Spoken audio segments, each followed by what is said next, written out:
তো হ্যালো বন্ধুরা, আশা করছি সকলে ভালো আছো। আর আজকে বেড়াতে বেড়াতে চলে আসলাম কাকার আর আমি বেলডাঙ্গাতে। এই আশ্রমের কাছে আইসিসি ব্যাংক আছে। তো এই আইসিসি ব্যাংক থেকে আমার কাছে একটি চলে এসেছে কার্ড। তো দেখতে পাচ্ছ এখানে এই আশ্রমের কাছে চলে এসেছে। আর এখানে কিন্তু এই আইসিসি ব্যাংক থেকে আমাকে ক্রেডিট কার্ড দেওয়া হয়েছে। ক্রেডিট কার্ডটা আমি নিচ্ছিলাম না, তাও বারবার বলার কারণে আমি ক্রেডিট কার্ডটা নিয়েছি। তো এই ক্রেডিট কার্ডটা নাকি বলে চালাতে পারলে খুব ভালো, আর না চালাতে পারলে বিপদ। তো আমি একদিনও ক্রেডিট কার্ড চালাইনি, তো বলার কারণে ম্যাডাম বলার কারণে আমি ক্রেডিট কার্ডটা নিয়েছি। তো দেখা যাক ক্রেডিট কার্ডটা চালিয়ে কেমন হয়, সেটা আমার অভিজ্ঞতা নেই। তো এখানে এসছি, কখন কি নিয়ম, কখন পেমেন্ট দিতে হবে না দিতে হবে বৃত্তান্ত ঘটনা কিন্তু আজকে জেনে নেব।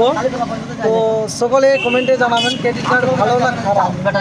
তো আমার কিন্তু ফার্স্ট টাইম আজকে নিয়ে আমি ব্যবহার করবো। তো সকলে ভালো থেকো, সুস্থ থেকো। আর এই যে